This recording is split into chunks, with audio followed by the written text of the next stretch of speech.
वहाँ हम उठाएंगे आपकी आवाज़। आओ हम बने एक आवाज़। New castle Christian network UK.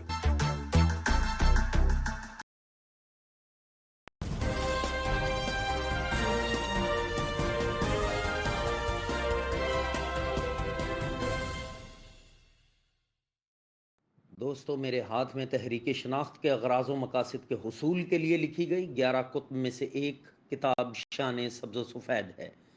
ये किताब दिफ़ा पाकिस्तान में मसीहों की 73 साल शानदार तारीख़ बताती है। इसमें शामिल है 92 मसीही शहदा के पाक लहू से लिखी हुई ईमान अफरोज़ दास्तानें, 24 मसीही शहदा, गाजियों और मुहाफ़िज़ान वतन के बहादरी के 30 एजाज़ात, सितारा जुरत, तमगाए जुरत, सितारा बसालत, तमगाए बसालत हासिल करने की बहादरी की दास्तानें, 31 वन स्टार और 2 स्टार जर्नैल बनने वाले अफवाज पाकिस्तान के मसीही अफसरान की कामयाबियों की कहानियाँ, अफवाज पाकिस्तान की तीनों अकेडमियों में एजाज़ी शमशीर हासिल करने वाले अफसरान की सब्र, मेहनत और लगन से की गई कामयाबियों के किस्से। इस किताब के लिखने के दीगर मकासद के साथ एक ख़ास मकसद ये भी है कि ये किताब नौजवान मसीहों में अज़्म व हौसला पैदा करे और पाकिस्तानी कौम में बैनुल मज़ाहिब और माशरती हम आहंगी का सबब भी बने।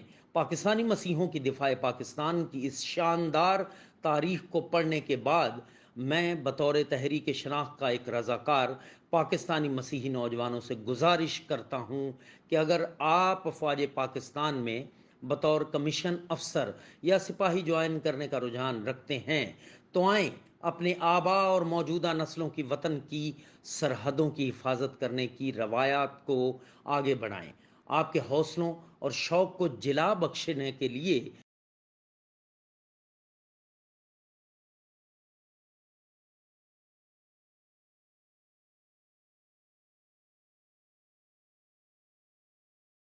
हाँ जी, अभी स्टार्ट ले रहे हैं। Okay then.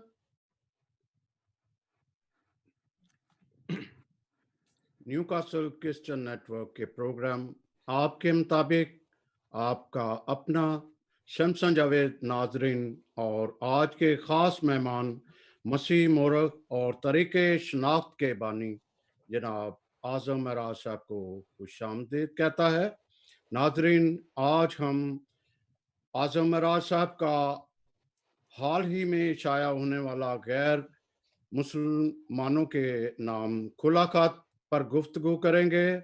याद रहे कि अब ये खुला खत एक किताबी शक्ल भी इख्तियार कर चुका है। डॉक्टर अख्तर अंजली जो पेशे के एतबार से MBBS डॉक्टर हैं, मेडिसन के अलावा वो एक दानश्वर कालम नगार भी हैं। इनके इंग्लिश में लिखे आर्टिकल नेशनल न्यूज़पेपर्स के अलावा हम सुखन में भी शाया होते हैं। करंट फेयर पर गहरी नज़र रखते हैं। टीवी चैनल गेटवे पर मेहमान के अलावा मेज़बानी के फ़राइज़ भी सर अंजाम देते हैं। आज वो मेरे साथ बाहसीयत एक तबसरा नगार मौजूद हैं। आज़म मराज साहब, जहाँ उन्होंने मसीह तारीख पर मबनी बहुत सी किताबें तसनीफ़ की हैं, वहाँ उन्होंने खुला खत गैर मुसलमानों के नाम भी लिखा है, जिसमें उन्होंने पाकिस्तान के मुआवजे वजूद से लेकर आज तक गैर मुसलमान के साथ होने वाले जुल्म सितम की सच पर मबनी दास्तां रकम की है। इस खत में उन्होंने पाकिस्तान में अक़लियतों के लिए तरीका इंतखाब इंतखाब पर भी हासिल तबसरा किया है। जुदागाना इंतखाबात, मखलूत तर्ज इंतखाब यानी तरीका सिलेक्शन के नुकसानात के अलावा उन्होंने दोहरे वोट के नज़रिए को भी खसूसी हाईलाइट किया है। नाजरीन, इसके इस इनके इस खत पर गोया खुली डिबेट हो सकती थी, मगर हमारे बोर्ड ने मुश्किलात की वजह से ये फैसला किया कि पहले हम और हमारे तबसरा नगार आज़म मराज साहब से 3 नकात पर बात करें, फिर इस पर ओपन डिबेट करवा सकते हैं। मगर कुछ हमारे करम फरमा इस बात को समझने से कासर रहे, मगर अफसोस इस बात का भी है कि लोग सियासी तारीख और हकायक से बिल्कुल नाबल्द हैं। जबकि एक सियासी लीडर और एक अच्छे सियासी वर्कर बनने के लिए इंतहाई ज़रूरी होता है कि वो तारीख, रियासती कानून और मुतल्लिका अलूम का मतालिया करें। जो कुछ बेहतर करना चाहते हैं या सोचते हैं, इनकी राह में रुकावट मेहरबानी से ना बने। और अगर हम एक दूसरे को तस्लीम करने की आदत डाल लें तो हमारी बहुत सी मुश्किलात खुद ब खुद दूर हो सकती हैं। आज़म मराज साहब, आपके मज़ाज शरीफ कैसे हैं? शुक्रिया जावेद भाई, बहुत शुक्रिया। अ, आपने इस तहरीर को बिल्कुल इस काबिल समझा कि इस पे पूरा एक प्रोग्राम किया जाए। Thank you very much. जी जी। आज़म मराज साहब, ये ज़रूरी नहीं कि हर कोई आपसे या हमारे नुक्ता नज़र से मुतफिक भी हो, और ना ही हम किसी को खुश कर सकते हैं। सबसे पहले मैं आपसे ये पूछूंगा कि आप नाजरीन को तरीके शनाख्त के बारे में बताएं, और ये भी कि आपने मसीहों को इनकी तारीख से आशना करवाने का ये बीड़ा उठा रखा है। आपको कहाँ तक इस मकसद में कामयाबी हासिल हुई है? जी जावेद भाई, तहरीक शनाख्त का देखें, मैं बारहा अपने टीवी इंटरव्यूज में बता चुका हूँ कि ये ना तो कोई एनजीओ है, जी ना इसका कोई पॉलिटिकल एजेंडा है, जी ना ही ये किसी मजहबी किसी खास डॉक्ट्राइन को रिप्रेजेंट करती है। ये जी पाकिस्तानी मसीहों की समाजी आगाही के एक फिक्री तहरीक है, जी जिसका बुनियादी एजेंडा सिर्फ और सिर्फ ये है कि मसीही नौजवान की जो मुआशरती बेगानगी है उसको दूर करके उसके लिए उसके आबा की सरजमीन पर तरक्की के राहें हमवार की है। अब इसमें ये कोई ऐसा शॉर्ट टर्म काम नहीं है, ये एक लॉन्ग टर्म काम है और इसके असरात आ रहे हैं। जैसे अभी, बल्कि मैं चाहता था कि आप ये जो CSS के लिए 79 सीट्स अभी आई हैं, जी जो गवर्नमेंट ने एक स्पेशल इम्तिहान का किया है बंदोबस्त, आप उस पर कोई प्रोग्राम करते हैं तो वो ज्यादा हमारे पाकिस्तानी मसीहों के लिए बेनिफिशियल होता, और बल्कि गैर मुस्लिम पाकिस्तानियों के लिए। जी और बस इसी का मेन 4 चीजों पे फोकस है हमारा कि इस मुआशरे में पाकिस्तानी मसीही को दरपेश मसाइल क्या हैं, दस्तयाब मौके क्या हैं, उनकी कमजोरियां क्या हैं और उनकी तवानाइयां क्या हैं। जब तक आप स्वॉट एनालिसिस डिटेल नहीं करते तो आप किसी भी सोसाइटी में एक्सेल नहीं कर सकते। और यही मुख्तसर सा एजेंडा है, इसके पीछे ना कोई बहुत ही बड़ी कोई फिलॉसफी है, और इसी पे काम कर रहे हैं। ये 11 किताबें भी इसी मकसद के हसूल के लिए लिखी गई हैं। बाकी जो लेक्चर्स होते हैं वो एक पूरी कहानी है। अभी क्योंकि जाहिर है एक लिमिटेड टाइम है और आपने एक खास मकसद के लिए प्रोग्राम ऑर्गेनाइज किया है, उसके लिए फिर किसी दिन चाहें तो इस पे लंबा बात हो सकती है। बहुत शुक्रिया आज़म मराज साहब।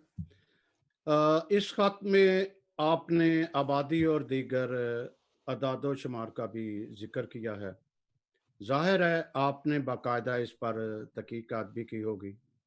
क्या आप समझते हैं कि फैक्ट्स एंड फिगर जो आपने इसमें तहरीर किए हैं वो किस हद तक जो हैं वो दुरुस्त हैं? जी देखिए, इसमें 2 तरह के फैक्ट्स हैं। एक तो उसके तहमीद में मैंने आबादी का जिक्र किया है, वो कोई मैंने गढ़े नहीं है, जी उसमें कोई टाइपो मिस्टेक हो जाए। बाकी वो 2017 का सेंसस है, क्योंकि जी जी और हमारे पास कोई दस्तयाब जो हमारे पास मुस्तनद डाटा है वो तो यही है ना नादरा का, या जो सरकार देगी वही है। अब अगर उसको किसी ने चैलेंज करना है तो उसके जाहिर है वो उसके पास कोई दलील होनी चाहिए। वो तो मैंने तो ये उन्हीं को बुनियाद बनाया, मेरे को तो अपने पास नहीं है। जो 2018 के इलेक्शन के वोट थे वो जाहिर है वो ओपन डॉक्यूमेंट है, अखबारों में छपते रहे हैं कि इतने वोट हिंदुओं के थे, इतने मसीहों के थे, इतने सिखों के थे, वो सारे वही फिगर्स हैं। अब मेरे पास अपना कोई दस्तयाब नहीं है, ना मेरे पास कोई इतनी बड़ी कोई ऑर्गेनाइजेशन है कि मैं अपने कुछ फिगर देता। ये सारे सरकारी फिगर्स हैं और ये दस्तयाब हैं। बाकी दूसरा हो गया जो उसमें असेंबली कब बनी, 15-16 जो असेंबलियों हैं, किस असेंबली में कितने लोग थे, किस वक्त कौन सा किस सन में सिस्टम था, वो भी एक तारीख का हिस्सा है, वो भी मेरे अपनी तरफ से नहीं है। और बाकी जो इसमें इस खत में जो बात की है वो देखें कोई जुल्म सितम की नहीं, वो एक जुल्म सितम एक सियासी इंतहाबी निजाम जो डाला गया ना, ये उसी पे फोकस है कि कौन से अदवार में 1946 में जो इलेक्शन हुआ वो कब तक चला, और उसके बाद जितनी भी दफा असेंबलियां बनी हैं किस में किस तरह गैर मुसलमान पाकिस्तानियों को उसमें पहुंचाया गया, सिर्फ इसी पे फोकस है। और उन दो मुख्तलिफ तरीकों से कोशिश की गई, जो भी रियासत के मेन जो सतून थे उन्होंने, या जो भी उस वक्त के हुकूमती लोग थे, उन्होंने कोशिश की कि किसी तरह इनको मुतमईन किया जा सके। अब ये अलहदा बात है कि 73 सालों में गैर मुस्लिम पाकिस्तानी मुतमईन इससे नहीं हुए, बिल्कुल नहीं हुए। जुदागाना था तो उसमें भी कुछ लोग आवाज उठाते थे, वो अब वो जाहिर है वो उनका फलसफा था कि वे मिक्स होना चाहिए। जब मिक्स था तो उसमें साथ जो निस्बत तनासब के हिसाब से जो हुकूमती पार्टियों को या जो पार्लियामेंट में रिप्रेजेंटेशन रखने वाली पार्टियों को जो इख्तियार दिया गया है कि वो बंदे सेलेक्ट ले लें, उस पर बहुत बड़े एतराज है। तो मैंने इसमें कुछ चीज अपनी तरफ से नहीं डाली।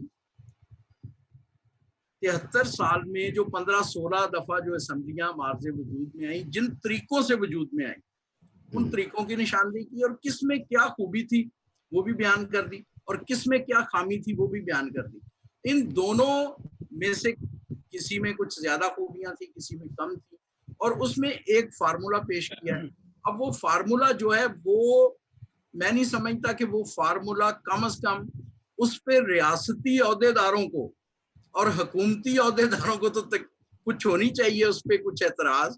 ये जो हम जो बेचारे इसके विक्टिम हैं, मुझे नहीं पता अगर उसमें से किसी को एतराज है तो वो मेरा ख्याल है कि वो उसका एक ही हल है कि देखें आपने ऐसे सियासी वर्कर हैं जिन्होंने 2-2, 3-3 दहाइयां इस काम में सर्व की, दिन रात एक कर देते हैं। वो अपनी अपनी पार्टी के जो भी उनके मंशूर हैं, जिस भी पार्टी को वो आइडियालॉजी को पसंद करते हैं, उन एजेंडों पे वो काम करते हैं। तो खुदारा आपके इस प्लेटफॉर्म से कि 20 मिनट इस अपनी इस खुद आगाही को दें। 20 मिनट 15 से 20 मिनट का काम है। 24 घंटे अगर आप कुर्सियां सीधी कर सकते हैं तो अपने आप को पहचानने के लिए कि आपके साथ इस मुल्क की सियासी अशराफिया ने किन अदवार में क्या किया, इसको जानने के लिए इसको 20 मिनट दें। मुझे नहीं लगता कि इसमें कोई भी ऐसी चीज है जो किसी के भी इंटरेस्ट से क्लैश करती है। आजम साहब, आपका यहाँ तो टेबल हिलता है, उससे आवाज थोड़ी पैदा होती है, जरा प्लीज इसको जरा कीजिएगा। वो ऐसे लगता है जैसे हवा चल रही है। आपका टेबल जो है वो हिलता है जिससे आवाज पैदा होती है, कोई गड़गड़ा। जी ठीक है। डॉक्टर साहब, आपने ये बात हुई कि जो अदाद शुमार फिगर फैक्ट्स हैं, जो इसके बारे में आप क्या करते हैं, क्योंकि आप भी अपडेट रहते हैं तारीख से और इस तरह से, आप क्या कहना चाहेंगे? जी सैमसन साहब, अगर आप मुझे इजाजत दें तो अभी 2 बातों पे आजम अराज साहब ने इजहार ख्याल किया है, और मैं उन दोनों बातों पे अगर आप इजाजत दें तो कुछ कहना चाहता हूँ। तो गुजारिश ये है कि सबसे पहले आपने तहरीके शनाख्त की जब वजाहत की है और आपने फरमाया है कि ये सियासी तहरीक नहीं है, यानी इसको जो लोग समझते हैं कि आजम मरार साहब कोई सियासी पॉइंट स्कोरिंग कर रहे हैं या इसको सियासत में लाना चाहते हैं, ये नहीं है। ये एक फिक्री तहरीक है, लोगों में शाऊर और आगही पैदा करने के लिए।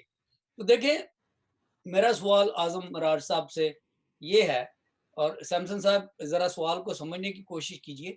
ये खत जब पहले मेरी नजर में आया तो इसका नाम था एक खत, कई मत, सॉरी, यानी कि एक खत है, उसके कई मतन है, लेकिन फिर उसको खत को निचोड़ कर बना दिया गया गैर मुसलमानों के नाम एक खत। ठीक है। अब जो उसकी लेटेस्ट वर्जन आई है मेरे पास, वो लिखा है गैर मुस्लिम पाकिस्तानियों का सियासी अलमिया, पहली बार। और ये गालिबन टाइटल सजेस्ट किया था सलीम बुखारी साहब ने। तो ये खत अब एक सियासी अलमिये का रोना धोना है और उसमें उसका इलाज मुआवजा भी है, हम इस पे थोड़ी सी बात करेंगे। लेकिन जब हम कहते हैं कि ये सियासी अलमिया है और जो काम तहरीके शनाख्त करने जा रही है वो भी सियासी है, यानी कि इंतखाबी निज़ाम को बदला जाए पाकिस्तान में, that is a political activity.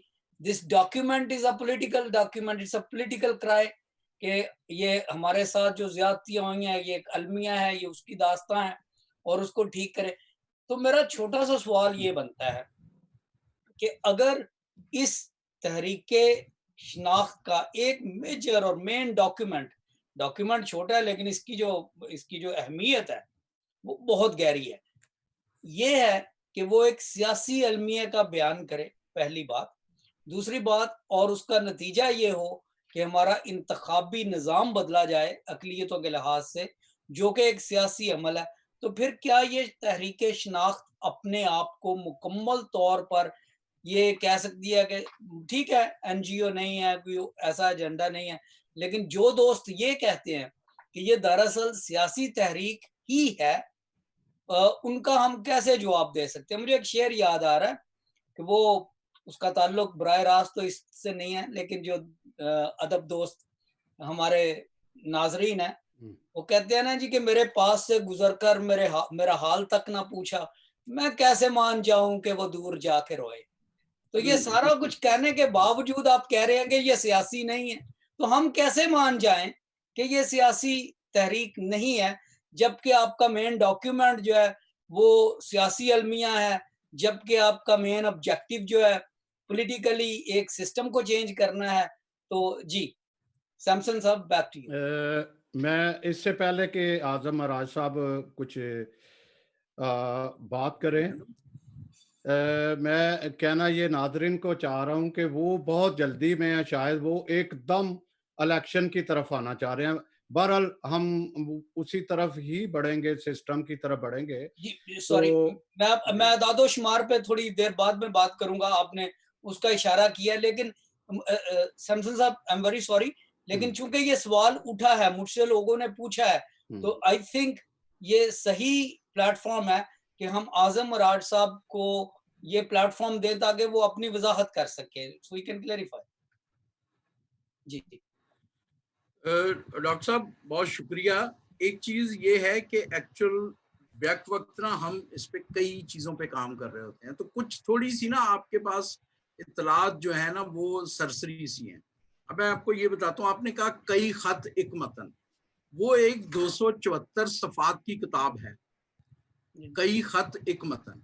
वो पिछले 25 साल में जो मैंने खतूत लिखे ना तहरीके शनाख्त के लिए, चीज़ें जमा करने के और फिर उसकी प्रमोशन के लिए रियासती अदारों को, हुकूमती अहदेदारों को, मुख्तलिफ जो भी लोग असरअंदाज हो सकते हैं पाकिस्तानी मसीहों की किसी भी समाजी, मुआशरती, फिक्री आसानी के लिए, उनके लिए बेहतरी के लिए, उनको जो खतूत लिखे हैं उसमें से तकरीबन 65 खतों पे मबनी वो एक किताब है। तो ये खत उस किताब का हिस्सा था जी, यानी ये जो कोई 20-22 सफ़ात है ना, ये उस किताब का हिस्सा है और उसका हिस्सा रहेगा। ठीक है, एक तो ये चीज क्लियर हो गई कि कई खत एक मतन से इसका क्या ताल्लुक है, ये एक छोटा सा जुज है उस किताब का। अब दूसरी बात कि उसमें से ये निकाल के इसका कंटेंट आम आदमी की अवेयरनेस के लिए, आपको भी पता है कि किताब पढ़ना कितना मुश्किल काम है। अगर किताब पढ़ना मुश्किल काम ना होता तो ये 22 सफ़ात, ये 78 लाख सरकारी अदाद-ओ-शुमार के मुताबिक गैर मुसलमान पाकिस्तानियों ने अब तक 78 लाख में से कम 50,000 बंदे तो पढ़ चुके होते, जो डायरेक्ट इस खेल के बेनिफिशरी हैं, जो किसी ना किसी तरह सियासत से इन्वॉल्व हैं, जो किसी ना किसी तरह एनजीओ सेक्टर से इन्वॉल्व हैं। लेकिन मैं यकीन से कहता हूं कि आप दो लोग, अब आपको मैं, आप दो लोग या चंद लोग और होंगे जो समझदार, तो मैं क्या अब उनको फतवा नहीं दे सकता, लेकिन जो बाशऊर किस्म के सियासी वर्कर हैं उन्होंने पढ़ा होगा। बाकी लोग इन चीजों पे अब बिलीव नहीं करते, वो इस चीज पे बिलीव करते हैं किस तरह अपने टारगेट को अचीव किया जाए शॉर्ट। दूसरी बात ये कि जब उसको खुले खत के तौर पे लिखा तो अब हर आदमी को सहूलत चाहिए होती है। फिर हमने इसको एक किताबचा छोटा सा बनाया है कि ये गैर मुस्लिम पाकिस्तानियों का सियासी अलमिया है, और अंदर फिर वही खुला खत है, शुरू वही होता है खुला खत, गैर मुस्लिम पाकिस्तानियों के नाम खुला खत, बाहर उसका टाइटल ये दे दिया। अब इसको पीडीएफ, ये पूरी इसको सिंधी ट्रांसलेशन किया गया, क्योंकि हमारे अदाद-ओ-शुमार के मुताबिक 38 लाख जो हिंदू हैं उनमें से 98% सिंधी पढ़ते लिखते हैं, या चंद इंग्लिश पढ़ते लिखते होंगे, उसमें से कुछ फीसद जो है, बाकी सिंधी पढ़ते हैं। तो उनकी सहूलत के लिए वो पूरा आपने इसमें अगर किताबचे में पढ़ा है तो वो किस तरह सिंधी ट्रांसलेट हुआ। फिर इस मुल्क की अशराफिया के लिए इसको इंग्लिश में बनाया गया, वही सलीम बुखारी साहब वाली जो थी ना, political tragedy of non Muslim Pakistanis, उस नाम से। और 3 इसमें स्टेक होल्डर हैं, 3 जबानें सीखने वाले, जानने वाले, पढ़ने वाले, पाकिस्तान की पॉलिटिकल एलीट, पाकिस्तान का जो इंटेलेक्चुअल तबका है, जो अंग्रेजी प्रेस जो के, और फिर आप जैसा जो तारकीन वतन हैं या ओवरसीज पाकिस्तानी हैं, उनके लिए जिनका अब उर्दू से इतना वास्ता नहीं रहा, आप लोग तो माशाल्लाह अच्छी उर्दू पढ़ लिख लेते हैं, ताकि अपनी जो फैक्ट्स फिगर्स हैं, फलसफा तो उसमें मामूली सा है, फलसफा तो कोई है ही नहीं, कि ये मिक्स में ये हमें अच्छाइयाँ थी और जुदागाना में ये अच्छाइयाँ थी, और इसमें निस्बत तनासब से ये बुराइयां हैं सोसाइटी में फैलती हैं, और जुदागाना में ये हमारी कौमी शनाख्त हो गई थी। तो हमें ये दोनों को मिक्स करके जो एक दौरा दे दिया जाए, उसमें जुदागाना भी कायम रहता है और आपका मिक्स भी कायम रहता है। देखिए इसका क्रंच क्या है, इसका सेंट्रल आइडिया ये है कि आपको जब एक्चुअल देखें, 1 मैन 1 वोट में तो ये है कि बस हर हल्के में से इलेक्शन हो, मैं भी वोट डालूं हर बंदे को, और दूसरा तो, लेकिन ये क्योंकि हम डायरेक्ट इलेक्शन में हमारे जो मजहबी शनाख्त पे नुमाइंदा कोई पहुंच ही नहीं पाता। आजम साहब वो बात थोड़ी जो हम पूछना चाह रहे हैं, शायद आप पहले जवाब दे लो। मैं डॉक्टर साहब कुछ कहना चाह रहे हैं हमारे पास। मैं गुजारिश ये करना चाह रहा हूँ कि मैंने जो पढ़ा है उसके मुताबिक ये है कि उसका नाम कुछ भी हो, ये कंटेंट जो है इस 24 सफ़ों का, जो गैर मुस्लिम पाकिस्तानियों का सियासी अलमिया है, वो पॉलिटिकल है। अब जो लोग ये कहते हैं कि this is a political movement, उनका हम कैसे जवाब दें? आपने फरमाया है कि ये एक फिक्री तहरीक है, लेकिन मैं फिर वही बात करना चाहता हूँ, इश्यूज जो हैं वो पॉलिटिकल है, एंड रिजल्ट जो है वो पॉलिटिकल चेंज है। How do you distance yourself? आप ये पॉलिटिकल चेंज, मैं जी बताता हूँ डॉक्टर साहब आपको। देखें पॉलिटिकल एजेंडा, एक चीज मैं बताऊं कि ये मैं इस पे बिलीव करता हूं कि ये जो 16,38,000 कुछ वोट है ना, जो 2018 के इलेक्शन के मुताबिक, इससे मैं कोई भी बंदा कोई बहुत बड़ी इनकलाब नहीं ला सकता सियासी तौर पे। ये पूरे मुल्क में फैले हुए हैं, कहीं 2,000 हैं, कहीं 50,000 हैं, कहीं 20,000 हैं, कहीं 7,000 हैं। और इसलिए, और ये जो आप बात करें कि इसका सारा जो कंटेंट, अब ये इसमें भी फैक्ट्स एंड फिगर्स हैं। तहरीक शनाख्त क्या करती है? आपको धरती से निस्बत बताती है 6,000 साल पुरानी, कि जब कहीं मानसरोवर झील से सिंधु फूटा था तो आपका इस धरती से नाता उस वक्त से है। सेकंड, आपको बताती है कि आपके अजदाद का आज़ादी हिंद में क्या ताल्लुक था, ठीक है जी, क़याम पाकिस्तान में क्या था, तामीर और तश्कील पाकिस्तान में क्या था, दिफा पाकिस्तान में क्या था, और इन 5 नकात में जो फ़ख्र छुपा हुआ है, इसको जानकर यहाँ शान से जियो। अब इसी उसमें भी फैक्ट्स फिगर ही है ना, इतने शोहदा हो गए, इतने कायदे आज़म के साथ थे, इतने लोगों ने फॉरेन पॉलिसी पे काम किया, इतने लोगों ने एटमी पॉलिसी पे काम किया, इतने लोगों ने म्यूजिक में इंतहा को छू लिया, इतने लोगों ने गुलूकार थे बड़े आला लेवल के, इतने शायर थे। ये भी इसी तरह के फैक्ट्स फिगर सामने लाए हैं आपको फिक्री तौर पे मजबूत करने के। और इसमें एक लफ्ज इस्तेमाल किया है हमने कि बाखबर शहरी ही बाख्तियार शहरी हो सकता है।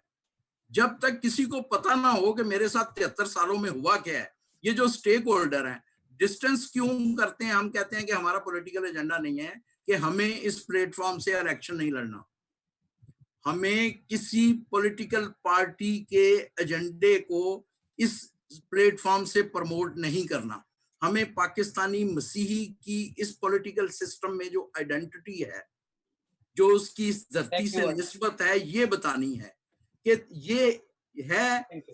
उन 5 नकात को ज़हन में रखते हुए कि रुपलो कोहली ने उसका फांसी का फंदा चूम कर गले में डाला था, तो उसके जो मानने वाले हैं, जो उसके जानशीन हैं, उनके साथ आप ये कर रहे हो।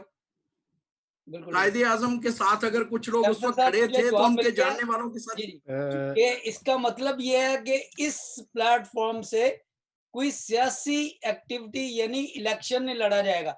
देखें, ये बात मैं क्लेरिफाई इसलिए कर रहा हूँ सैमसन साहब, आजम भाई, क्योंकि बहुत से शुकूक शुबहात लोगों के दिलों में होते हैं, तो अगर हम इस प्लेटफॉर्म से उनको नहीं साफ करते तो then we have failed in our purpose. Back to Samson साहब। उनको अगर कोई फोन आए तो उनको क्लियर कर दीजिएगा, मैं स्ट्रांग बिलीवर हूं कि ये हमारे जो 16,38,000 वोट हैं, मैंने इनमें कोई 2-4 हज़ार वोट लेके कुछ नहीं करना।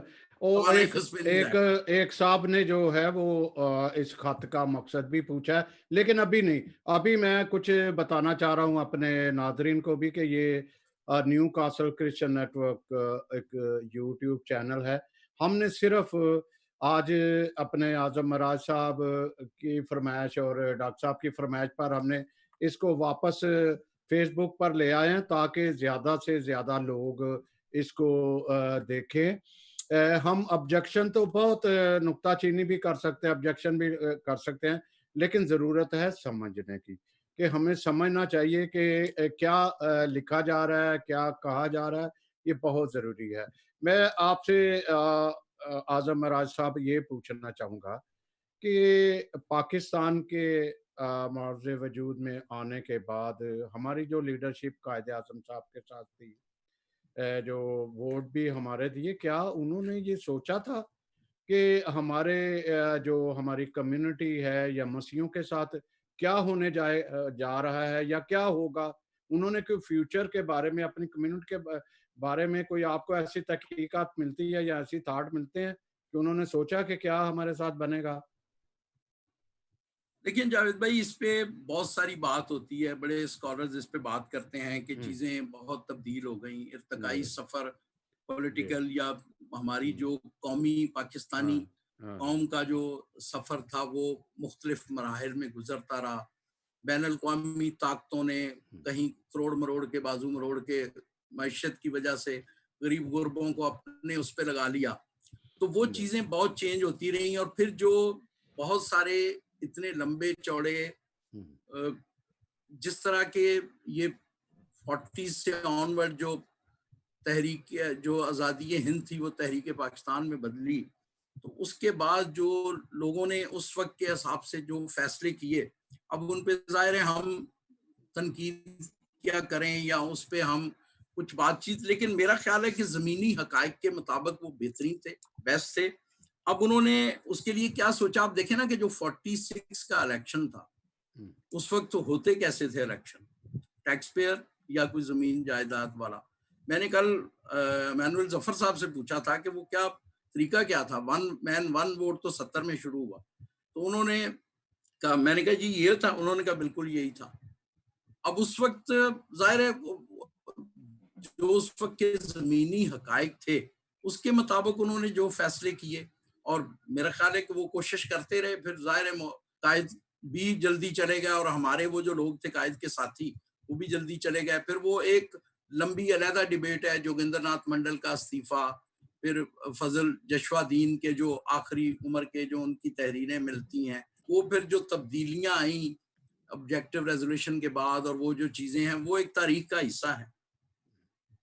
जी जी चीजें तब्दील हो गई बहुत सारी। जी डॉक्टर साहब कुछ कहें कि आगे हम बढ़ते हैं, क्योंकि आज का जो हमारी बहस का या आज जो मराज साहब के साथ बात करनी थी वो था, हमारे पास 3 नकात थे आज के जुदागाना तर्ज। मैं बात करता हूँ आपके साथ डॉक्टर साहब सिर्फ 1 मिनट।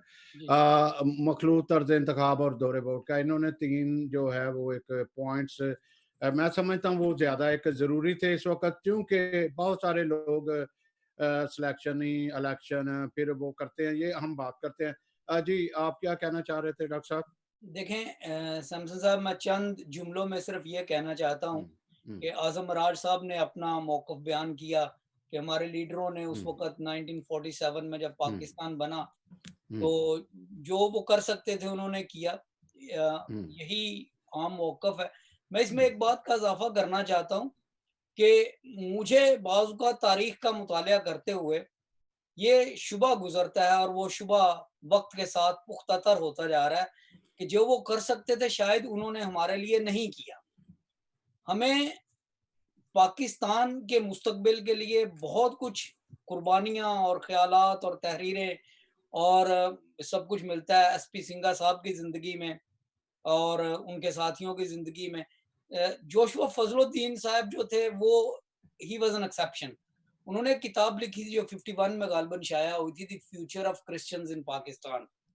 और वो जो फ्यूचर ऑफ क्रिश्चियंस इन पाकिस्तान है वो दरअसल एक प्रोफेटिक किताब है। इट्स वो नबूवती है जो उन्होंने जिक्र किया है उसमें, जो 49 में हुआ, यानी कि वो ऑब्जेक्टिव्स रेजोल्यूशन आई और उसके बाद जिस तरीके से मार्जिनलाइजेशन हुई, इस्लामाइजेशन हुई वगैरह वगैरह, वो सारी चीज़ों का उसमें इशारतन जिक्र है और उसमें रोना धोना है और बहुत सी चीज़ें हैं।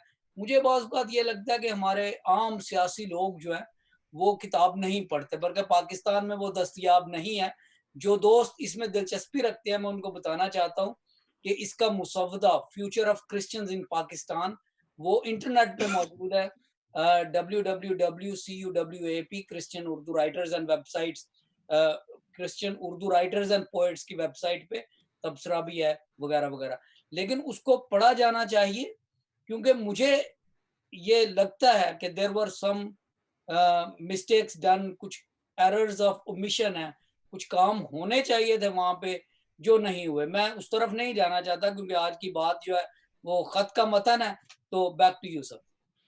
जी मैं आजम मराज साहब आपसे ये पहला पॉइंट की तरफ मैं जाता हूँ कि जैसे जुदागाना तर्ज इंतखाबात से आपने छूत छात या कौमी इदारे की भी बात की है कि हम बिल्कुल कट गए थे, और बहुत सारे लोगों का ये कहना है कि जो एक सियासी अमल अगर रोक दिया जाए, किसी भी मुल्क में रोक दिया जाए, उस सियासी अमल से जो है वो उसका जो एक सियासी ग्रोथ कह लें या सियासी जमातें थी उनका अमल जो है सियासी अमल रुक गया।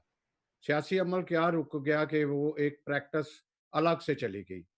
मैं कई दफ़ा ये कहता हूँ कि जब मुशर्रफ साहब को इन लोगों ने कोई लाख 1.5 लाख तक लेके गए पटिशन के जी ये इलेक्शन ख़त्म किया जाए, इससे हमें ये हो गया वो हो गया, क्या उनको ऐसी ज़रूरत ना थी कि वो सिस्टम ढूंढते, कहते कि भाई हमें सिलेक्शन का, हमें इलेक्शन का सिस्टम दिया जाए, ना कि हमें सिलेक्शन पर डाल दिया जाए।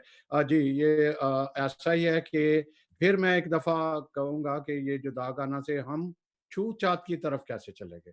आज अगर मखलूत में आए थे तो छूत-छात वहाँ भी मौजूद है। पहले तो इसके लिए ना अपना जी, जावेद भाई जी, आपको जी। ये देखना पड़ेगा कि जुदागाना शुरू कैसे हुआ था। हाँ जी, बिल्कुल बिल्कुल, ठीक है ना।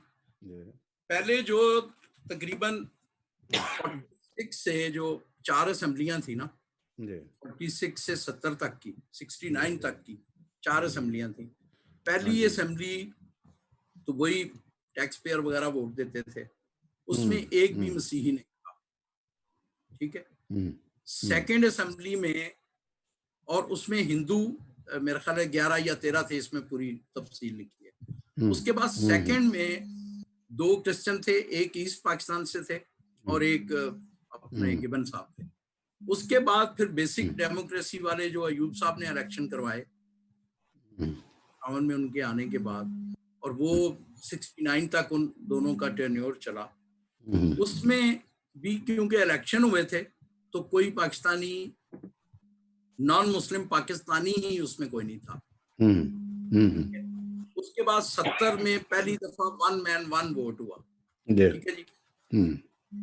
और उसमें आप प्रोफेसर सलामत साहब अभी हयात हैं, खुदा उनको सेहत दे, से बात करें, आप इमैनुअल जफर साहब से बात करें जी जी जी, और उस वक्त की कुछ तहरीरें पढ़ें। बल्कि मैं चाहूंगा कि आप उनसे, ये वो लोग हैं जिन्होंने इन चीजों को डायरेक्ट एक्सपीरियंस किया है, भुगता हाँ है। जी हाँ जी हाँ जी, बिल्कुल बिल्कुल, अच्छा ही है। में 35 सीटों पे 37 सीटों पे 35 सीटों पे मसीहों ने, 2-3 पार्टियां थी या एक पार्टी थी, उन्होंने डायरेक्ट इलेक्शन कॉन्टेस्ट किया, जिसमें भुट्टो साहब के खिलाफ लाहौर वाली सीट और सारी बड़ी सीटों पे इलेक्शन कॉन्टेस्ट। और प्रोफेसर सलामत अख्तर साहब एक सच्चे आदमी हैं, वो कहते हैं कि अल्लाह के फजल से हर जगह से हमारी जमानतें जब्त हुई।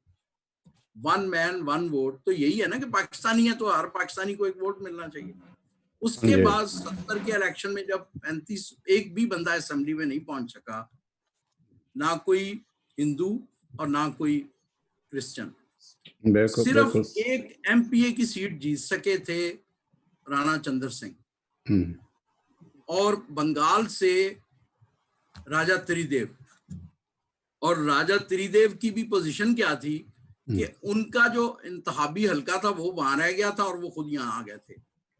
तो टेक्निकली कोई बंदा, उसके बाद क्या हुआ कि 1972 में भुट्टो साहब ने जो नेशनलाइजेशन की पॉलिसी अपनाई, तो उसके खिलाफ मसीहों ने एहतजाज शुरू कर दिया। और उसमें कहीं ना कहीं वो गुस्सा भी था कि हमारी तो असेंबली में कोई, अब उन्होंने तो आपको ओपन दे दिया था ना कि आए इलेक्शन लड़े, अब आप जीत ही नहीं सके, आपकी स्ट्रेंथ नहीं थी, या हमारे उसमें 2 चीजें, एक तो आपकी वोटों की स्ट्रेंथ नहीं है और दूसरी कि हमारा मुआशरा अभी इस काबिल नहीं है कि वो डॉक्टर जावेद सैमसन, 2 चीजें हैं ना, तो डॉक्टर अपना जावेद सैमसन साहब की ये कैपेसिटी है कि वो लाड़काना में बिलावल को चैलेंज कर सके और मुसलमान वोटर जावेद साहब को वोट दे।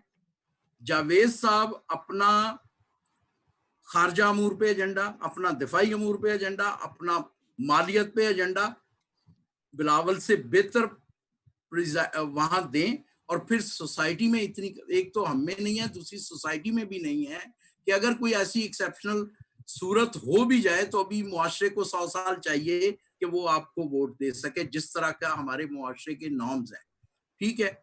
अब जब ये 72 की चली मुहिम, उसमें गोली चली, ये किताबचा मैंने उन्हीं 2 शोहदा के नाम किया है।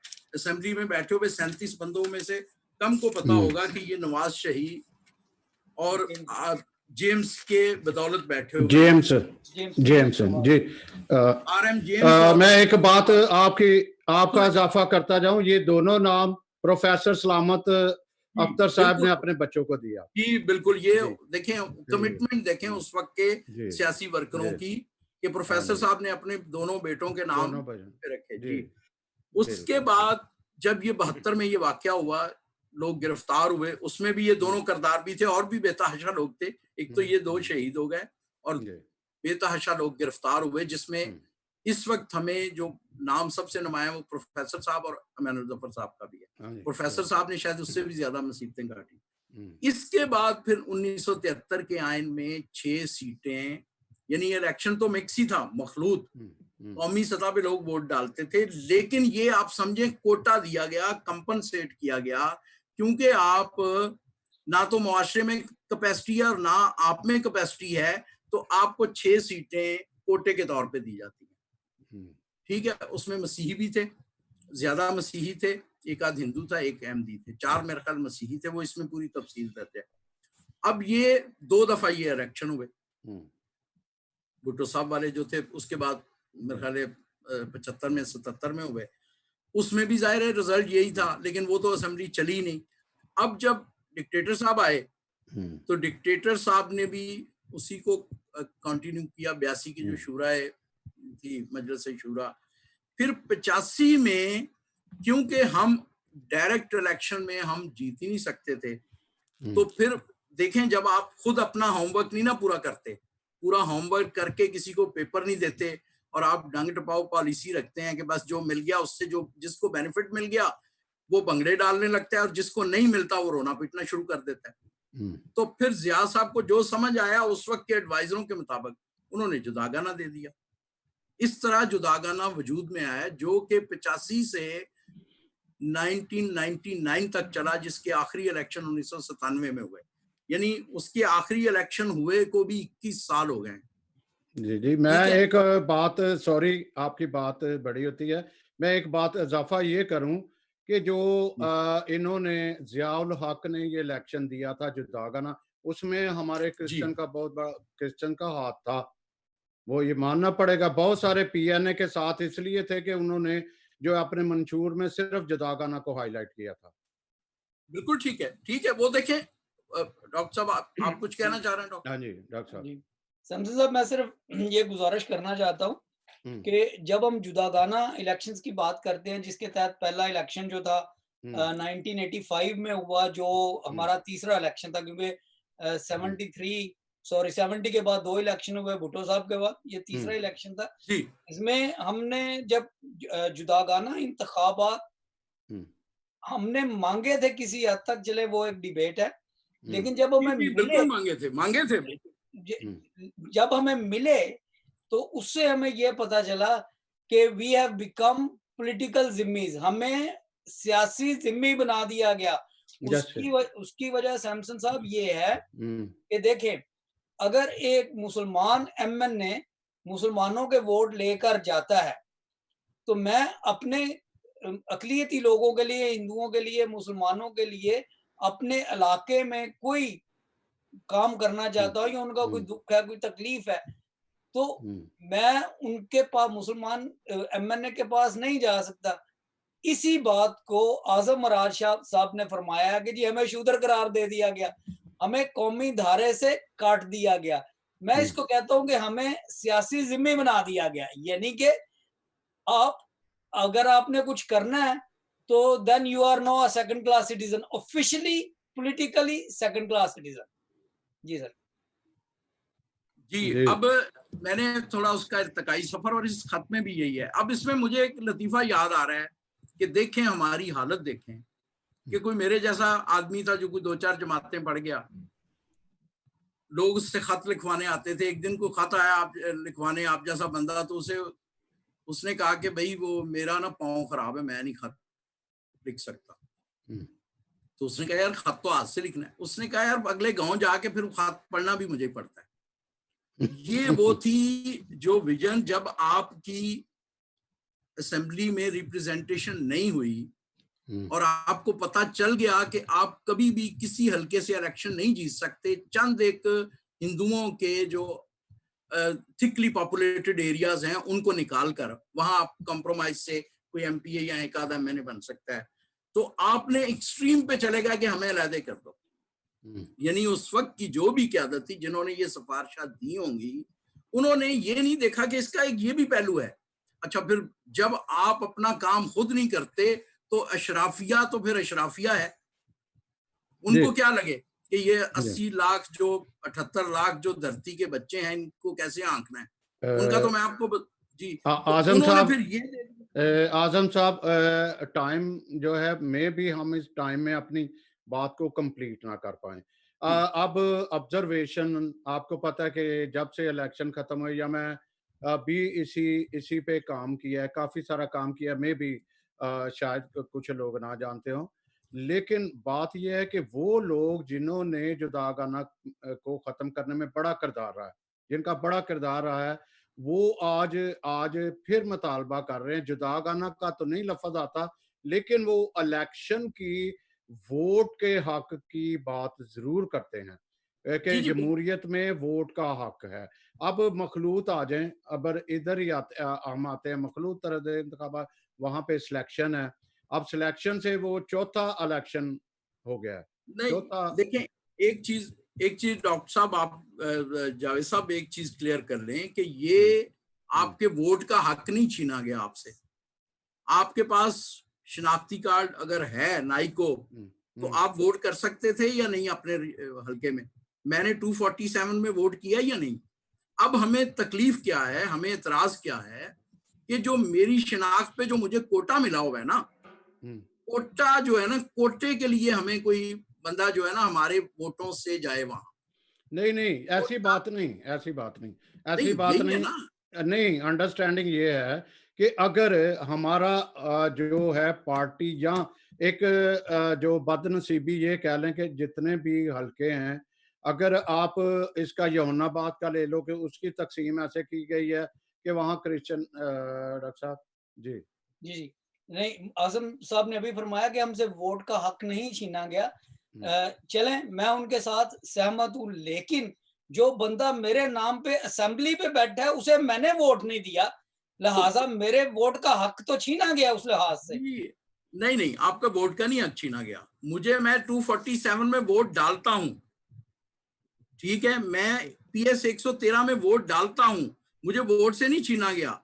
मेरा नाम पे जो बंदा असेंबली में या प्रोविंशियल या नेशनल असेंबली में पहुंचा है, मैं कहता हूं कि जब उसे आपने मसीही शनाख्त पे वहां बैठाया तो उसके मेरे सामने पेश करो। लेकिन एट व्हाट कॉस्ट? पहले भी हमने ये किया था तो हमें उन्होंने जुदागाना दे दिया। अब हम कह रहे हैं कि जुदागाना में एक जो अच्छा पहलू था वो ये था कि आपकी लीडरशिप अमर्ज हुई, आपको जमी बना दिया, शूदर बना दिया। वो भी एक तल्ख हकीकत है, इंतहाई तल्ख, लेकिन वहां आपकी लीडरशिप अमर्ज हुई, लोग अपने लोगों के पास गए, लोग लोगों से जुड़े। लेकिन वो जो पहलू था वो भी बड़ा खतरनाक था कि आपका कौमी और सूबाई सतह में बिल्कुल आप फारग हो गए। अब इसी का हल ये दोहरे वोट का जो फार्मूला दिया है, ताकि आपकी जुदागाना, आपकी शनाख्त पे आपकी हैसियत भी बरकरार रहे और आप कौमी सतह से भी ना कटें। इसमें जो जुदागाना मांगता है उनका भी नुक्ता नजर इसमें आ गया, और जो जुदागाना के वक्त कहते थे कि हमें कौमी दायरे से काट दिया गया है, उसको भी, उस पहलू को भी मद्देनजर देखें। वो इसमें मैंने एक शाम साहब का शेर लिखा है कि खुद बखुद होगी फहमे मुस्तकबिल, माजी और हाल को समझ पहले। माजी और हाल से ही ये निचोड़ निकाला है कि जुदागाना की कुछ अच्छी चीजें भी ले लें और मिक्स की बहुत बड़ी जो मेरी कौमी शनाख्त है मुझसे वो भी ना छीने, तो मुझे दो वोट दे दिए जाएं। इसमें किसी को मसला क्या है? जो सिर्फ जुदागाना मांगते हैं उनका, जुदागाना में मेरी कौमी शनाख्त चली गई थी और अब मिक्स इलेक्शन में कौमी शनाख्त मिल गई।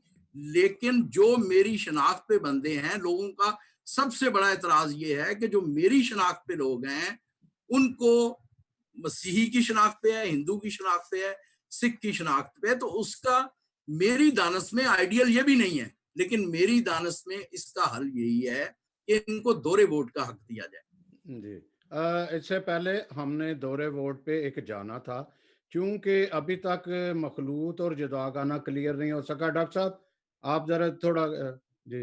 देखें सर, मैं आज़म साहब की बात को बढ़ाना चाहता हूँ और किसी हद तक उलझाना चाहता हूँ, क्योंकि ये गुंजलें सीधी नहीं होंगी जब हमारे ज़हनों में, जब तक इन पे बहस नहीं होगी, इन पे हम बात नहीं करेंगे। ये डिबेट का यही मकसद है।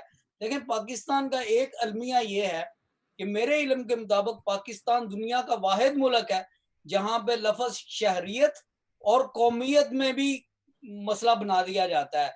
मुझे याद है जब मैं FSC का तालिब इल्म था, मैंने अपना शनाख्ती कार्ड बनवाया था, अब शायद बदल गया हो, लेकिन मुझे वो बात बहुत अच्छी तरह से याद है। तो जब मैंने फॉर्म फिल किया तो उस पर लिखा था शहरियत। शहरियत मेरी पाकिस्तानी है क्योंकि मैं पाकिस्तान का शहरी हूँ। फिर आगे लिखा था कौमियत। अब कौमियत मैंने वहां पे फिर पाकिस्तानी लिख दिया। तो जो वहां पे क्लर्क साहब बैठे थे शेखुपुरा में, उन्होंने उसको कहा नहीं, तुम ये इंजीली लफज जो है इसका मतलब है तुम क्रिश्चियन हो। मैंने तो कौमियत लिखो ईसाई। फिर मैंने अपने दोस्तों से बात किया, वो कहते हैं जी कौमियत का अलग मसला होता है कि कौमियत अराई है, कौमियत ये है वो है। देखें, पाकिस्तान में, पूरी दुनिया में, I am national of British national हूँ, my citizenship is also British. Pakistan वाहिद मुल्क है मेरे लिहाज से, जो मेरे इल्म में है, जहां पे शहरियत और कौमियत को फिर उलझा दिया जाता है। जब तक हम अपने लोगों को ये बात नहीं बताएंगे कि हमारी कौमियत और हमारी शहरियत एक चीज है और उसका मजहब के साथ कोई ताल्लुक नहीं। देखिए, जुदा गाना में भी फायदे हैं, नुकसान है, डिबेट की जा सकती है। जहां तक आपने अभी बात की है दोहरे वोट की, मैं उसके साथ सहमत हूँ। उसमें जो मुझे प्रॉब्लम नजर आता है आजम साहब, वो ये है कि मेरा मुसलमान पड़ोसी जो है वो कहेगा देखें, ये अख्तर को 2 बार वोट का हक मिल रहा है, जबकि मुझे सिर्फ 1 बार वोट का हक मिल रहा है। इसका मतलब है इन सम प्रिवर्ट वे ये जो क्रिश्चियंस हैं, इनको पाकिस्तान में डेमोक्रेसी का दोहरा फायदा हो रहा है। जी नहीं, एक और भी ये नजरिया पेश किया जा रहा है कि दोहरा वोट उनके लिए होता है जो स्टेट लेस होते हैं। अब ये भी थोड़ी सी मैं इसकी वजाहत करूं कि क्योंकि यूरोपियन जो है, यूरोपियन यूनियन के तहत जितने भी ममालिक हैं वो अपने मुल्क को भी देते हैं और यूरोपियन यूनियन के नुमाइंदों को भी देते हैं, चाहे कहीं भी हो, उनको भी दोहरे वोट का हक हासिल है। लेकिन ज्यादा जो हमारे कम क्या इसको अभी मैं गलत लफ्ज नहीं यूज करना चाह रहा, अभी अभी सिर्फ मैं ये कहना चाह रहा हूँ कि खाली नारों से जी जुदा ना तर्ज इंतखाबात, वो भी हल्का बंदी के साथ। अगर अब आप देखो एक आजम एराज साहब, नईम शाकर जो है वो खड़े हुए बहार कॉलोनी के उस हल्के पर, क्या हुआ, जमानत भी जब्त हो गई, जब्त हो गई, वो आजाद उम्मीदवार खड़े थे। अब अलमिया ये है कि आप अगर मखलूत में, जैसे आप कहते हैं हमारा वोट छीना नहीं गया, हमें वोट का हक से महरूम नहीं किया गया, तो अगर ये खड़े हो जाते हैं जिस तरीके से यहुन्नाबाद का हल्का अगर एक ही रहता है, फिर जैसे आपने भी बहुत सारे जो है वो यहाँ वजाहत की है हल्कों की, कि अगर जो चक हैं हमारे पास, जो नादरन एरिया या दूसरे जगह हैं, अगर इस तरह से आए तो हमारी सीटें वैसे भी, हमें इलेक्शन की से फर्क नहीं पड़ता, जुदागाना मखलूत हों, अगर हमारे हल्के ऐसे आ जाएं तो अगर हमारे खड़े होते हैं नुमाइंदे कामयाब हो जाते हैं तो वो तो उनकी एक हैसियत, अपनी शनाख्त तो कायम रहेगी। आप क्या कह रहे हो आजम मराज साहब, अगर मैं ये एक कहते हैं सब जैसे आपने जी कई जी चीजों की जो है ना, वो आपने डॉक्टर अंजीली साहब की उस पे हम्म, मशवरे पे अमल किया है कि उलझा दिया है। ये नहीं बिल्कुल जो डेमोग्राफी है ना, जी सिर्फ मेरा ख्याल है यूहन्नाबाद वाले हल्के के अलावा आपका कोई ऐसा हल्का नहीं है जहां आप तहसील के सतह के भी इलेक्शन जीत सकते हो। नहीं, एमपी बहार कॉलोनी उससे भी बहार अब कॉलोनी है फिर। सुन लें ना, जी जी सुन लें, आप एक एवरेज निकालें हम्म, एमपीए के हल्के के कितने वोट होते हैं, आपके कितने वोट होते हैं, हम्म, और फिर ये देखें कि वो तासुब का क्या लेवल होगा कि आपके चारों तरफ मुख्तलिफ मसलिक, मुख्तलिफ रंग, नस्ल, मजाहिब हम्म, के लोग बसते हों और हम्म, सारे मसीही किसी एक मसीही को वोट दे दें, तो फिर उस पूरे उस हल्के में हालत क्या होगी। आपने एक जजीरों में तो नहीं रहना, चंद एक जजीरों में, जी जी तो आपने उठना बैठना तो उसी उसमें है ना, सोसाइटी में है। हम्म, दूसरी चीज जो अभी बात डॉक्टर साहब ने की थी कि ये कौमियत, और ये देखें, ये एक गुलाम कौमों की एक बिल्कुल डिफरेंट मामलात हैं। ये ब्रिटिश ही दे गए थे, बताते हैं, जो वो गैजेट लिखते थे ना, डीसीबीसी, हम्म, उसमें ही जी पूरे जिले की तफसील बनती थी। इतनी आबादी, कौम ये, हम्म, कौम ये, कौम हम्म, ये, अपने यहाँ तो उन्होंने एक नेशन बनाई और वहां उन्होंने हम्म, छोटे छोटे एक एक चीज की भी तफसील रखी हम्म, कि राइन कितने हैं, जट कितने हैं, हम्म, मसीही कितने हैं, हिंदू कितने हैं, शेड्यूल कास्ट कितने हैं। एक एक चीज की अलहदा, अच्छा वही पैटर्न चलता आ रहा था, हम आजाद तो हो गए लेकिन जहनी तौर पे आजाद नहीं हुए। कौमी रियासत का जो एक उभरा कोई 100-150 साल पहले, 200 साल पहले, वो भी हमने नहीं माना। हमने कोई बहुत सारी चीजों का मलगूबा बना लिया। वो जाहिर है वो इस वक्त इस डिबेट का मामला नहीं है, वो एक बहुत ही नाजुक और बहुत ही इंटेलेक्चुअल डिबेट है। तो ये जो चीजें हैं ये हमें विरासत में मिली और हमने खैर उस विरासत को तरके को छोड़ा नहीं। वो तो बुरी चीज अच्छी चीज तरके में मिल जाए कोई नहीं छोड़ता, ठीक है, उसको लेके हम कंटिन्यू कर रहे हैं। और ये बहुत ही एक आपने सीरियस वो मसला बताया कि वो अब देखें ना, हमारे लोग भी तो उसी तरह इस्तेमाल करते हैं। आप अगर रियासती अदारों ने ये करते हैं तो हम भी तो मसीही कौम कहते हैं पाकिस्तानी, जबकि आईडी कार्ड मेरा पासपोर्ट वगैरह हम ये तो फिर चल रहा है ना ऐसे ही। ये अगर रियासती अदारों ने या जो मुआशरे को डोमिनेट करते हैं लोग, उन्होंने अगर इस तरफ तवज्जो नहीं दी तो फिर सब इसी राह में बह चले। अब जावेद साहब आपका क्या, आपका जावेद साहब आपका जो सॉरी मैं ये कह रहा हूं कि भाई वो आपका जो कौमी जो शनाख्त का वोट था उसको कहीं खो ना दें। देखें इसको सिर्फ 20 मिनट लगते हैं, आप इसको पढ़ें ज्यादा से ज्यादा। जो लोग भी कंसर्न है, हमारा इसमें कोई स्टेक नहीं है, जो लोग भी कंसर्न है ये देखें कि सिर्फ मिक्स में क्या मसला था। तो जुदागाना डिमांड किया गया, जुदागाना में क्या प्रॉब्लम थे, तो आवाजें उठी कि हमें शूदर बना दिया गया, तो फिर आपको ये दे दिया गया। मैं ये कह रहा हूं कि उन्होंने देखिए मैं थोड़ा सा इसलिए कि बहुत सारे अटैच हैं इस वक्त, जो कह सकते हैं कि जो एक बड़ी बड़ी तादाद हमारे साथ अटैच है।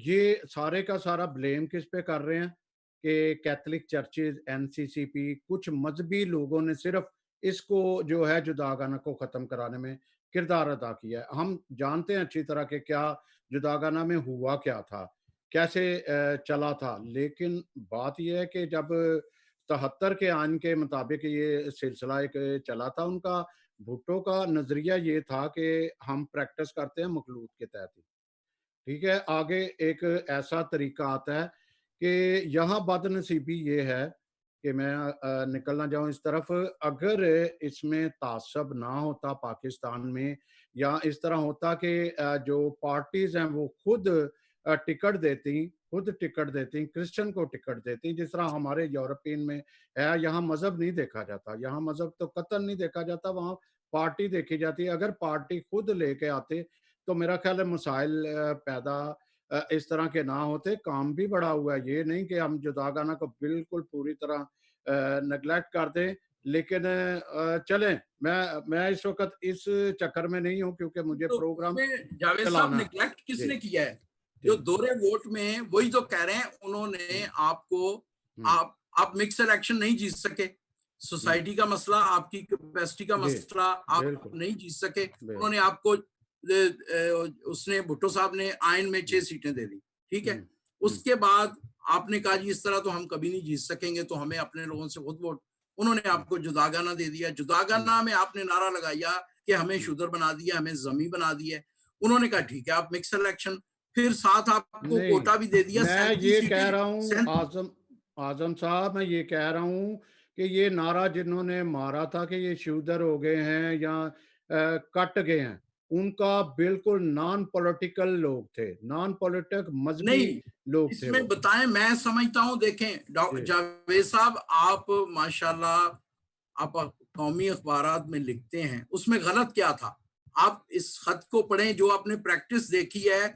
हम मेरे स्कूल कॉलेज में आधे से ज्यादा दोस्त मुसलमान थे और हम शूद्रों की तरह सालिक साहब के पीछे, तारिक सी कैसर साहब के पीछे हल्के में जो मामला हो रहा होता था उसका हमें पता ही नहीं था। नहीं, वो आजम साहब मैं सूबे का भी तो शहरी हूँ जी। तो आपको अगर जो उन्होंने, मैं समझता हूं कि उनकी बड़ी, जिन भी लोगों ने ये कहा था ये बिल्कुल जायज बात थी, हमने ये भुगता है। और मैं आपको चाहूंगा कि आप ऐसे लोगों को, पॉलिटिकल वर्कर्स को लें, इस पे बात करवाएं।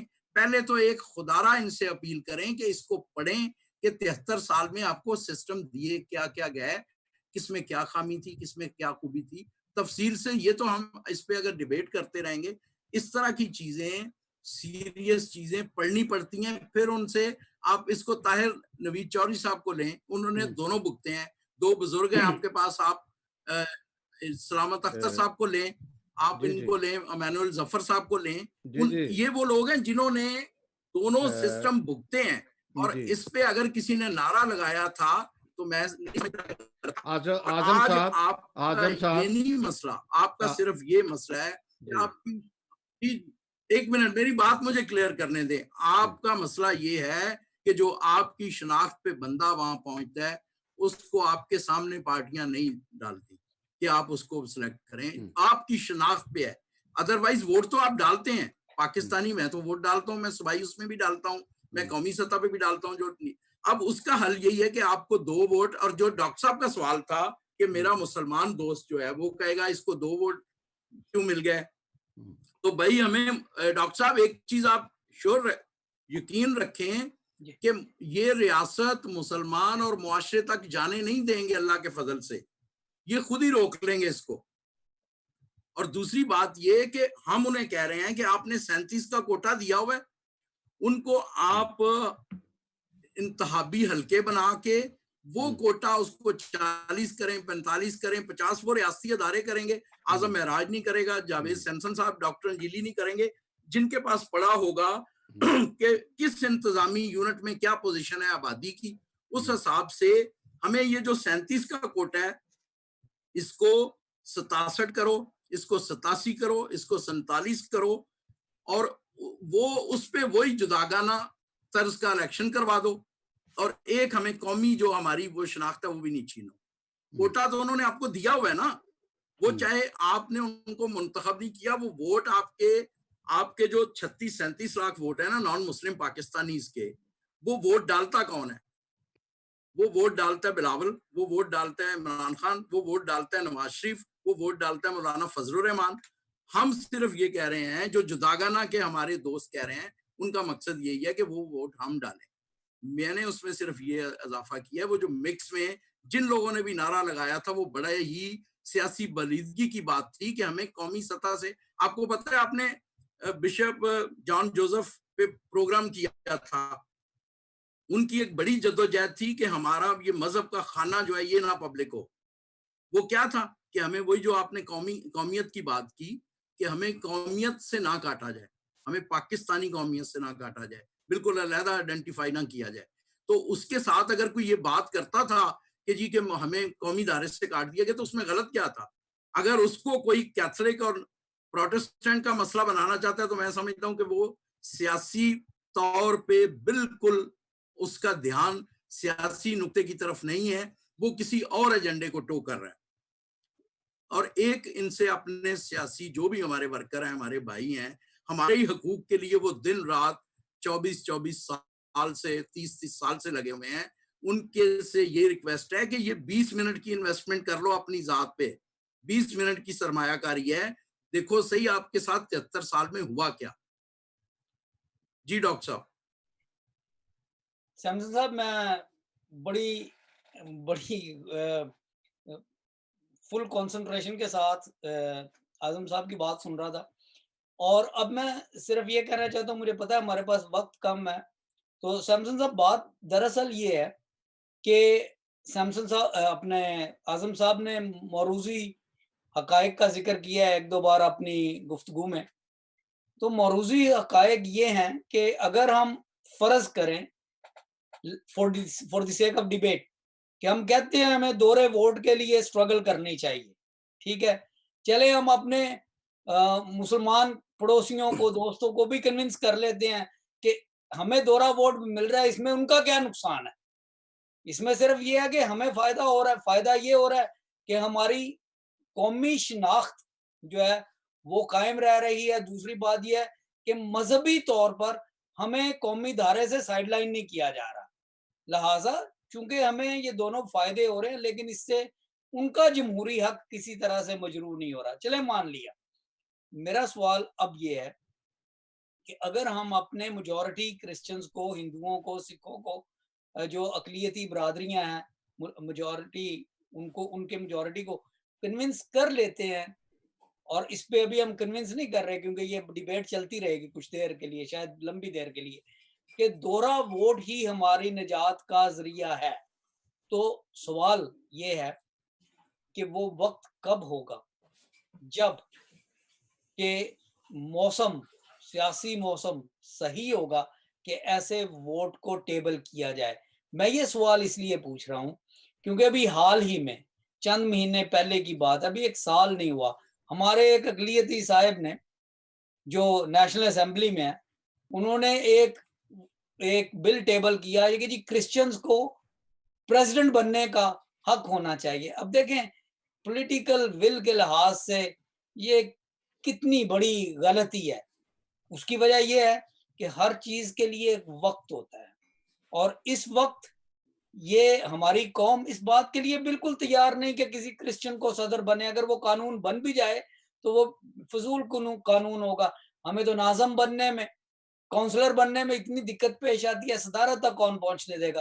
कहने का मकसद ये है कि पॉलिटिकल कैपिटल जो हमारा सियासी सरमाया है, हम अगर उसको यूं जाया करते रहे तो हम कहीं नहीं पहुंचेंगे।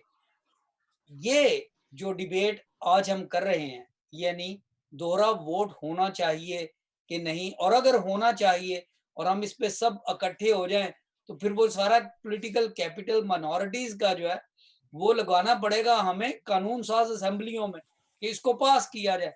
तो क्या हम अभी उस मंजिल से बहुत दूर नहीं? मेरे नजदीक हैं। आपका क्या ख्याल है आजम साहब? सैमसन भाई।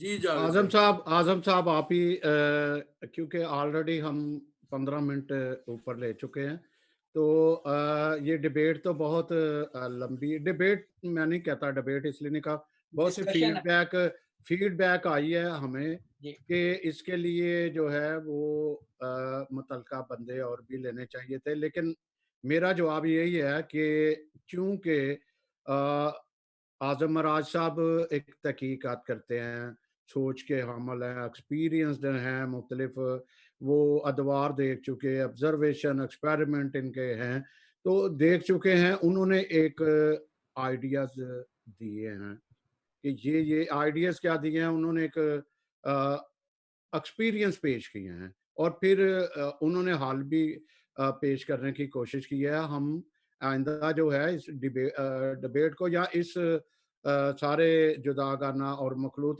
जारी रखेंगे।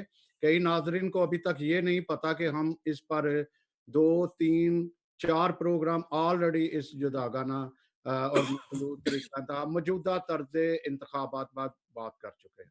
अब मैं चाह रहा हूँ कि आजम मराज साहब, अगर आप जो इख्तितामिया अल्फाज भी और आइडियाज भी शेयर करें, हम आपको फिर दोबारा ज़िम्मा देंगे। साथ उम्मीद है कि आप आएंगे, तो आप इसको किस वाइंड अप कैसे करेंगे?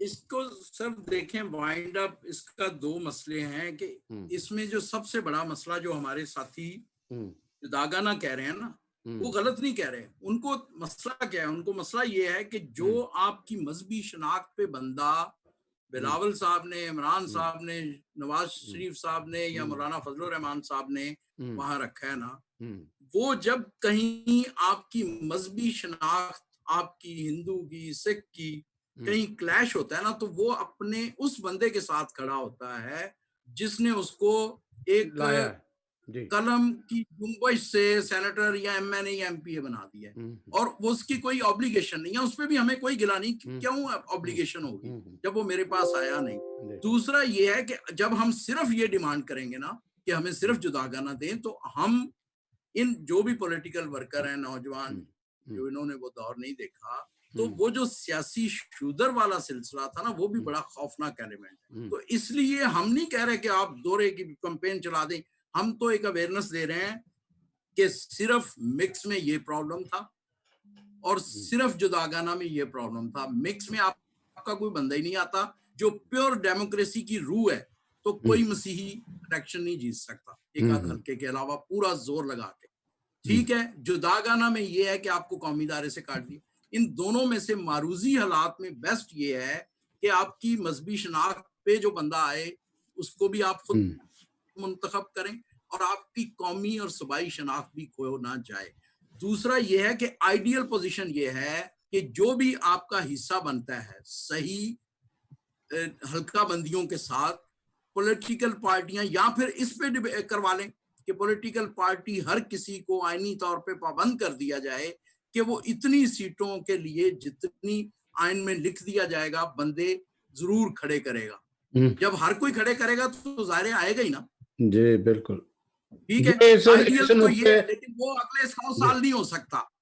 इसी नुक्ते नजर को मैं जी इसी नुक्ता नजर को मैं चाहूंगा कि आप जो सियासी मैच्योर लोग हैं उनसे डिबेट कराएं जो मारूजी हालात को देखते हुए, जैसे अभी इन्होंने डॉक्टर साहब ने मिसाल दी उसका देखें। कई चीजें ऐसी होती हैं, कोई ऐसा लफ्ज नहीं हम निकालना चाहते कि हम किसी कॉन्ट्रडिक्टरी मामलात में पड़े, लेकिन जिन साहब ने वो टेबल की थी रेजोल्यूशन, वो टेबल वो उसकी जगह अगर उस पार्टी का चेयरमैन करता तो बात बनती ना, पूरे होमवर्क के साथ। वो एक लंबी चौड़ी तकरीर करता कि ये धरती के बच्चे हैं, 6000 साल से हैं, इनको क्यों इस हक से कर दिया गया है, इसको प्रेसिडेंट प्राइम मिनिस्टर बनने का हक दिया जाए, तो फिर हम देखते उसका कोई वजन भी होता। उन्होंने अपनी पार्टी चेयरमैन को कन्विंस किया था कि ये टेबल करो। वो पार्टी चेयरमैन भी तो एमएनए है ना। ये चीजें कुछ ऐसी होती हैं जिन पे बात ना करना ही बेहतर है, क्योंकि वो ऐसी चीजें हैं जो जिनके बारे में कहा गया है कि बात तो सच है पर है रसवाई की। अगर सही संजीदगी से टेबल किया जाता तो उसका तरीका ये था कि चेयरमैन साहब ये टेबल आप करें जी। आजम साहब, कॉन्सिक्वेंसेस भी चेयरमैन साहब भुगतते।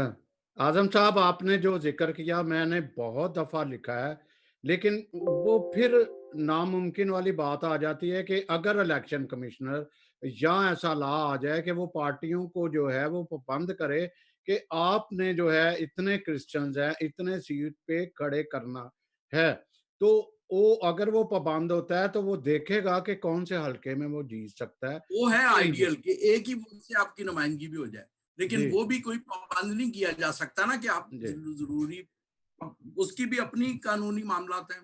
देखिए जो भी सॉरी, मैं सिर्फ ये कहना चाहता हूँ कि आप उस वक्त पार्टी के चेयरमैन को या पार्टी एडमिनिस्ट्रेशन को पाबंद कर सकते हैं।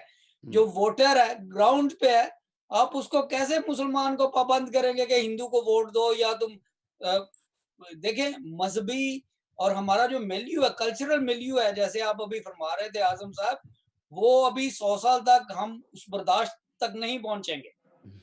आई एग्री। नहीं, वो जो हम बात कर रहे हैं वो ये कह रहे हैं कि वो हर, लेकिन उसमें क्या होगा, टेक्निकलिटीज बहुत हैं उसमें हमारा, उसमें ये है कि वो फिर आजाद उम्मीदवार खड़ा हो जाएगा, वो वोट ले जाएगा, पार्टियों वाले खड़े कर, पाबंद तो पार्टियां है ना।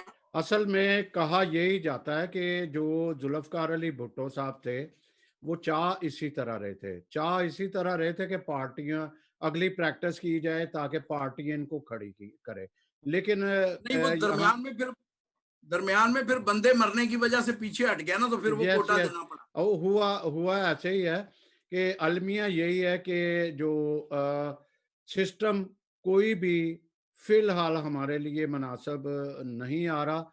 ये अपनी कौम खुद, कुछ लोग तो हैं लेकिन पूरी तरह हमारी कौम किसी एक नुक्ता नजर पर अभी तक मुतफिक नहीं। अभी तक ये कुछ लोग बहस तो करते हैं, दबादब लिखे जा रहे हैं, लेकिन ये एक दो चंद लोगों के मुतफिक या चंद लोगों के नारे से ये नहीं मसला होने वाला। मैं सीरियसली कह रहा हूँ, कोई गुस्सा मादरत वाली बात है, कोई गुस्सा करने वाली जरूरत नहीं कि अगर कुछ लोग जो है ये कह रहे हैं सियासी, इन्होंने में भी इलेक्शन देखे नहीं, हम लोगों ने इलेक्शन लड़े भी हैं तो देखे भी हैं, देखे भी हैं, और हमने स्ट्रगल भी की हुई है। ये सारे सिस्टम जानते हैं, कानून। एक जो भी जर्नलिस्ट अभी हमारे साथ बैठे हुए हैं, डॉक्टर साहब भी बैठे हैं, गो के वो MBBS है, लेकिन कानून उन्होंने भी पढ़ा हुआ है, उन्होंने भी जमाना साथ सारे पूरी दुनिया का जो है वो स्टडी किया हुआ है, सिस्टम की स्टडी की है। हमें सिस्टम समझने की जरूरत है। गो हम ओवरसीज में बैठे हैं, नहीं समझते, लेकिन ये नहीं हमारे 24 घंटे में से 18 घंटे हमारे पाकिस्तान में गुजरते हैं। 18 घंटे गुजरते हैं, मेरी 2 घंटे 3 घंटे सिर्फ नींद होती है। आप बावर करो कि इतना होता है, लेकिन जो है हमें सिस्टम को बेहतर करने के लिए कोशिश करनी है। डॉक्टर साहब, अगर आप कुछ कहना चाहते हो। आज तशनगी तो बहुत आजम राज साहब रह गई है, लेकिन चूंकि मेरा ख्याल है ये हम किसी एक जगह पे जो है वो पहुंच नहीं सकते। मुत्तफिक होना इस फिलहाल आसान नहीं है। जी। जी डॉक्टर नहीं, साहब, आप कुछ कहना चाहते हैं तो फिर हम। शमस साहब, मैं जी। सोचता हूँ कि हमने बहुत वक़्त ले लिया है। मैं आपका बहुत-बहुत शुक्रिया अदा करना चाहता हूँ, आज़म भाई का बहुत-बहुत शुक्रिया अदा करना चाहता हूँ। आज़म साहब, आपके पीछे कुछ किताबें मुझे नज़र आ रही हैं। मुझे यूँ लग रहा है जैसे एक आधा टाइटल मेरी लाइब्रेरी तक नहीं पहुँचा। चलें, ये पूरी दुनिया को मैंने सुना इंशाल्लाह दिया अब। मिल जाएगी। और आपकी काविशें अ अ, बहुत अच्छी हैं और हम दिल से उनकी कदर करते हैं। आज जो बातें और जिन चीज़ों पे मैंने सवाल उठाया, वो सिर्फ़ क्लैरिफ़िकेशन के लिए थी और हम आइंदा भी इस पे बात करते रहेंगे। लेकिन आपकी तहकीक और आपकी तहरीरात बहुत ही आप यकीन कीजिए कि मेरे लिए काबिल कदर है और मैं उनको बहुत गहराई से पढ़ता हूँ, बार-बार पढ़ता हूँ, क्योंकि बाज़ औक़ात चीज़ें ऐसी हैं वो जल्दी समझ नहीं आती। आपका बहुत-बहुत शुक्रिया सैमसन साहब, आपका शुक्रिया। जा, जावेद भाई, हेलो। आजम राज साहब, आप कुछ कहना चाहते हैं तो वो मना नहीं करेंगे, जी, तो फिर जावेद हम। भाई, जी। मैं ये कहना चाह रहा हूं कि हम्म, आप अपने नाजरीन को देखें, मेरी ये घंटे की बक सुनाने की बजाय हम्म, इनको कहें कि ये हम्म, कोई 7 साल के उससे ये मकाला तैयार हुआ है, 7 साल की मेहनत से। जी जी जी और जी। 20 मिनट में ये जान सकते हैं कि इनके साथ क्या हुआ। हम्म, ये आगाही तो करें कि क्या अदवार में क्या हुआ। जब माजी और हाल देखेंगे तो फैसले में आसानी होगी। हम नहीं कहते कि हमसे मुत्तफिक हों। और एक चीज और, जो जुदागाना कह रहे हैं, हम उन्हीं के एजेंडे को टो कर रहे हैं, उसमें ऐड कर रहे हैं कि भाई अपनी इस चक्कर में आपने पहले, आपको रिप्रेजेंटेशन नहीं मिली तो आपने जुदागाना मांग के तो 14 साल शूदर बने रहे, उससे जान छूटी परवेज मुशर्रफ ने। तो अब सिर्फ अपने 37 लोगों के को अपने वोट ना मुंतखब चक्कर में कुछ और मुसीबत ना गले डाल लीजिएगा। इस पे अच्छी तरह रिसर्च करें और ये घंटे की मेरी फजूलियात सुनने की बजाय 20 मिनट लगा के इसको, हमने फ्री पीडीएफ, आप अंग्रेजी पढ़ सकते हो, आप व्हाट्सएप आपको करें, आपके नंबर पे आप मुझे करें, इनको free English PDF, Urdu PDF दे देंगे। और इससे मुत्तफिक ना हो, खुदारा इससे मुत्तफिक ना हो, लेकिन इसको जाने तो सही कि आपके साथ हुआ क्या पिछले 73 साल में, आपको इंतहाबी निजाम के तौर पे दिया गया क्या है। मैं आपको एक मिसाल देता हूं कि शराफिया आपको समझती क्या है। 2.25 लाख हिंदू बसते हैं पंजाब में, उनका एक एमपीए नहीं है, ना नून लीग की तरफ से ना पीटीआई की तरफ से। ये है उनका रवैया आपके साथ। क्योंकि आपको खुद नहीं पता। मेरी एक रहीम यार खान में एक पॉलिटिकल वर्कर से बात हुई तो कह रहे आजम भाई, ये तो आप हमें बता रहे हैं कि हम पंजाब में 2.25 लाख हैं। मैंने कहा ये तो वो उसकी साइट पे पड़ा हुआ है, वहां कोई एमपीए नहीं है। ये है आप अशराफिया का आपके साथ रवैया। और किस लिए है? क्योंकि आप बाखबर नहीं है। उस्ताद दामन ने कहा था कि जागण आलियां लुटिया रज के वे सुते, तुसी भी हो तो सुते असी भी हाँ। तो खुदारा अपने आप के बारे में जान तो लें ना। क्यों खौफजदा हो रहे हैं? मैं हमने कुछ 2-4 हज़ार वोट आपके क्या करने हैं? आप लड़े इलेक्शन, जुदागाना लड़े, मिक्स लड़े, प्रेसिडेंट भी बन जाए, प्राइम मिनिस्टर भी बन जाए, लेकिन ये बनते सिर्फ बातों से नहीं लोग बनते। पहले आपको, बहुत सारे लोग ये कह रहे हैं, मैं नहीं कहता कि बड़ा कुछ तुरम खाने की है मैंने, लेकिन बेतहाशा लोग कह रहे हैं कि ये लफ्ज भी नया नहीं है, दोहरा वोट नया लफ्ज नहीं है, ये हमेशा से इस्तेमाल होता रहा है। लेकिन बहुत सारे थर से पढ़े लिखे इंटेलेक्चुअल हिंदूज कह रहे हैं कि इस तरह दलील के साथ नहीं बात की गई। बहुत सारे हमारे मसीही सियासी वर्कर भी कह रहे हैं कि कभी ये हमने लफ्ज बहुत इस्तेमाल की है, लेकिन इस तरह फैक्ट्स, फिगर्स और दलील के साथ नहीं। और फिर पता नहीं क्यों खौफजदा हो जाते हैं। इसमें तो जो जुदागाना मांग रहे हैं, हम तो इसमें जुदागा नहीं मांगा है ना, कि दूसरा वोट हमें जुदागाना के तौर पे दे दो और हल्का बंदियां करके दे दो। लेकिन कौमी शनाख्त से खुदारा नहीं हट जाना पीछे इन चक्करों में। अपनी बेसब्री में या किसी, क्योंकि फलां फिरके ने करवाया था तो इसलिए इसको तो खत्म करना जरूरी है। वो पता नहीं किसका एजेंडा है कि फलां फिरके ने क्योंकि आवाज उठाई थी तो इसलिए हमारे लिए अच्छा भी होगा, तो हमने ये नहीं मानना। भैया आपकी कौमी शनाख्त तो मिली ना। 247 में मोहतरम प्रेसिडेंट साहब भी आके कहते हैं आजम भाई वो जरा शाम को आना है। जी आजम मराज साहब, आपका बहुत जी शुक्रिया। जावेद साहब, बस बहुत मुझे आइंदा लाइन पे लेने की बजाय नहीं नहीं नहीं, कोई नाराजगी नहीं, नाराज नहीं होने होना कि होना नहीं मैं चाहिए कह रहा हूं आपको। तो ये फ्री जी पीडीएफ मंगवाएं, 20 मिनट इन्वेस्ट करें, 20 मिनट, सिर्फ 20 मिनट में आदमी पढ़ लेता है। हमने हमारा मकसद ये था कि लोगों के सामने एक लाना, आइडियाज, ख्यालात लाना, लेकिन हम ये रहे हैं कि दो तीन ही बंदे उसको करे जा रहे हैं। लेकिन मैं ये कहना चाहूँगा कि अगर ये लोगों ने कुछ, हमारे मजहबी लोगों ने कह सकते हैं, या यूरोपियन यूनियन को इसका कोई पता नहीं, इल्म नहीं कि क्या वहाँ पे क्या तासबात है क्या नहीं है। कुछ लोग थे, अगर उस वक्त जनरल मुशर्रफ साहब से यही कह देते कि प्लीज हमारा कोई तरीकाकार तो सही करो, हमारा तरीकाकार, अगर हमें पूरा मुल्क एक सीट के लिए वही कौमी वही बेसब्रापन होता है ना, बस मुझे सेनेटर बनाओ बाकी छोड़ो, मुझे एमएनए बनाओ बाकी दफा करो। वो अलग बात है, लेकिन उनको ये जरूर कहते कि यार कोई ऐसा अच्छा वाला जो काबिल कबूल है, कोई ऐसा सिस्टम बना दो कि कम से कम किसी तरीके से हमारे इलेक्ट जो है वो मेंबर असेंबली में जाएं, ताकि कोई आवाज उठाए, हम उनको पूछ सकें। तो शुक्रिया, बहुत बातें खत्म, अगर हम 2 घंटे भी दें तब भी मेरा ख्याल है ये बातें खत्म नहीं होने वाली। नाजरीन, नेक्स्ट जो है हम एक्सपर्ट लेंगे, कोशिश करेंगे कि ऐसे बंदों को ले जो वाकई कुछ इस पे मजीद रोशनी, प्रैक्टिकल लोगों को ले। और मैं इसके साथ खालिद गिल साहब का भी शुक्रिया अदा करूंगा, जो पीपल पार्टी के बड़े एक सरगर्म रुकन हैं पंजाब से। तो वो हमारे साथ थे, हमें फ़ोन कर रहे थे, और बहुत सारे ऐसे हैं। लेकिन हम नहीं चाहते कि किसी के साथ कोई बुरा वो माने, या हम ऐसी बात हमारे मुंह से निकले।